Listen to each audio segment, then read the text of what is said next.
할렐루야. 2026년 5월 12일 화요일 아침입니다. 성도들에게 찾아가는 말씀, 오늘은 열왕기상 13장의 말씀을 함께 묵상합니다. 몇 년 전까지 전 세계를 떠들썩하게 만들던 사건들 중 하나가 바로 보이스피싱일 겁니다. 처음 이 범죄가 알려졌을 때 많은 사람들은 저런 걸 왜 속느냐라고 생각했습니다. 그런데 시간이 지나면서 사람들의 생각이 조금씩 달라졌습니다. 왜냐하면 실제 녹취를 들어보니까 너무나도 치밀했기 때문입니다. 그들은 처음부터 수상하게 접근하지 않았습니다. 오히려 사람들을 안심시키는 말투로 이야기했습니다. 예를 들면, 여기는 검찰청이다. 국민 안전을 위한 확인 절차다. 고객님의 자산을 보호하기 위해 연락드렸다 등 사람들은 무서워서 속은 것이 아니라 믿을만해 보여서 속았습니다. 생각해보면 세상 대부분의 거짓은 대놓고 악하게 오지 않고 오히려 좋아 보이는 얼굴과 친절한 말투를 하고 옵니다. 우리를 위하는 것처럼 말입니다. 오늘 함께 묵상하는 열왕기상 13장의 말씀은 바로 이런 이야기를 하고 있습니다. 오늘 본문에 등장하는 젊은 선지자는 굉장히 담대한 사람입니다. 그는 하나님께 말씀을 받고 북이스라엘의 왕 여로보암 앞으로 나아갑니다. 지난 말씀에서 보았듯이 여로보암은 하나님을 떠나 금송아지를 세우고 백성들을 우상숭배의 길로 이끌고 있었습니다. 그런데 젊은 선지자는 그런 왕 앞에서도 물러서지 않았습니다.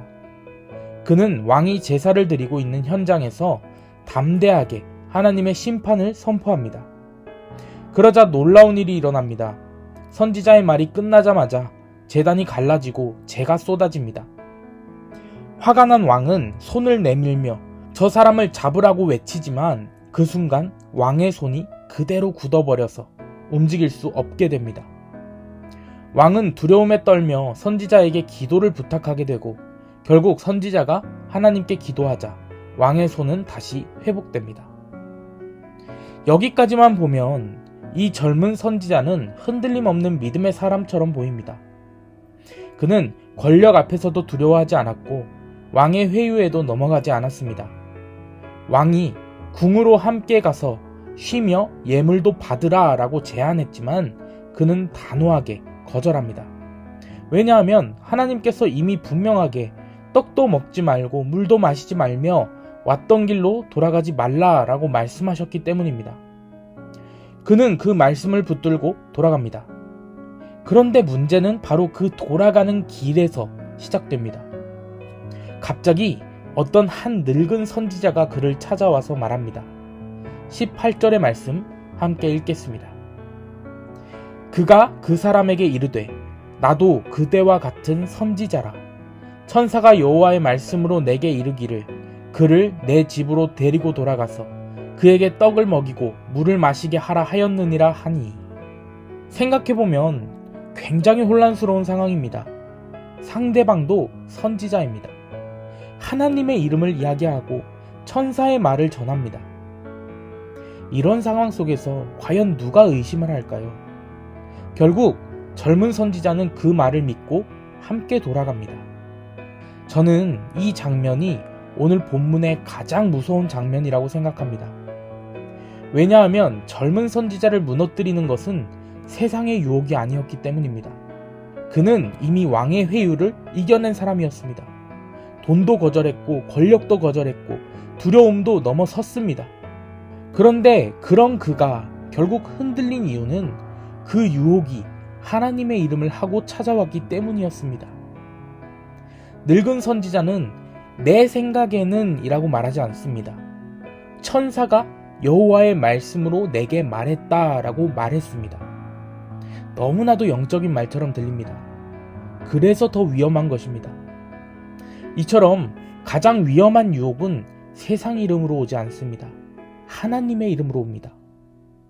사탄은 하나님을 사랑하는 사람에게 대놓고 하나님을 버리라고 말하지 않습니다. 그렇게 말하면 우리가 경계할 것을 알기 때문입니다. 대신 더 교묘하게 하나님의 이름을 입고 다가옵니다. 은혜로운 말처럼 들리고 위로처럼 들리고 이해해주는 말처럼 들리게끔 말입니다. 그래서 우리의 마음은 흔들리기 시작합니다. 하나님도 이해하실 거야. 이 정도는 괜찮겠지. 너무 극단적일 필요는 없다. 다들 그렇게 살아가는 거야. 라는 생각을 하면서 말입니다. 본문을 더 깊이 한번 묵상해보면 젊은 선지자의 마음도 이해가 됩니다. 그는 혼자 왕과 맞섰고 긴장된 사명을 감당했고 또 모든 일을 끝낸 뒤에 홀로 돌아가고 있었습니다. 몸도 마음도 이미 지칠 대로 지쳐있는 상태였다라는 것입니다. 바로 그때 누군가 하나님의 이름을 하며 다가와서 말합니다. 수고했다. 우리 집에서 쉬고 가자. 그 말이 얼마나 따뜻하게 들렸겠습니까? 사람은 외로울 때 흔들립니다. 지쳐있을 때 흔들립니다. 누군가가 괜찮다고 말해주면 마음이 풀어집니다. 그러다 보면 어느 순간 하나님의 말씀보다 지금 내 마음을 편안하게 해주는 말이 더 크게 들리기 시작합니다. 결국 젊은 선지자의 문제는 하나님의 말씀을 몰랐다는 데 있지 않습니다. 그는 이미 하나님의 말씀을 분명히 들었습니다. 그런데 어느 순간 하나님께서 이미 하신 그 말씀보다 지금 자기 마음을 위로해주는 말을 더 붙들기 시작한 것입니다. 그리고 바로 그 작은 틈으로 무너지기 시작합니다. 오늘 우리도 마찬가지입니다. 신앙은 악한 말 때문에 무너지는 경우보다 좋아 보이는 말 때문에 흔들릴 때가 더 많습니다. 생각해보면 이 시대는 사람의 음성이 너무나도 큰 시대입니다. 영상도 넘치고 정보도 넘치고 설교도 넘치고 영적인 콘텐츠가 너무나도 넘쳐납니다. 클릭 한 번이면 수많은 말들이 우리 안으로 들어옵니다. 그렇다면 여러분은 이 시대를 어떻게 살고 계십니까? 그 수많은 정보들 가운데에서 하나님이 정말 그렇게 말씀하셨는가를 분별하고 계십니까? 오늘 열왕기상 13장은 우리에게 속지 말라라는 교훈만 주고 있는 것이 아닙니다. 이 말씀은 사람이 말씀을 몰라서 무너지는 것이 아니라 하나님 말씀보다 더 듣고 싶은 말이 생길 때 사람이 흔들린다라는 것을 이야기하고 있는 것입니다. 젊은 선지자는 이미 하나님의 말씀을 들었습니다. 그런데 그 지친 순간, 외로운 순간 누군가 자신을 이해해주고 위로해주는 그 말이 하나님의 말씀보다 더 따뜻하게 들리기 시작했습니다. 그리고 바로 그 틈으로 무너진 것입니다. 오늘 우리도 그렇습니다.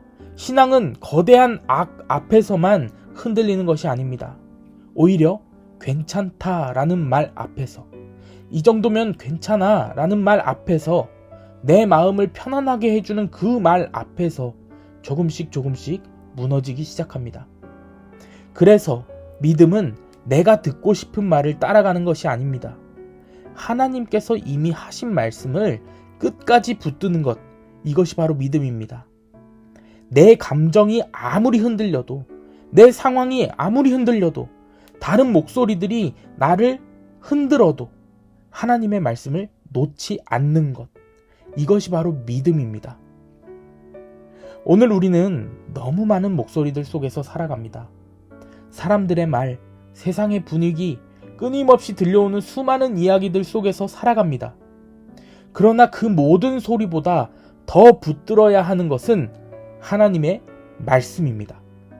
오늘 이 아침 우리의 마음이 다시 하나님의 말씀 앞으로 돌아가기를 축복합니다. 사람의 음성이 너무 큰 시대 속에서도 끝까지 주님의 음성을 놓치지 않는 그 믿음이 우리 안에 있기를 주님의 이름으로 간절히 축원합니다.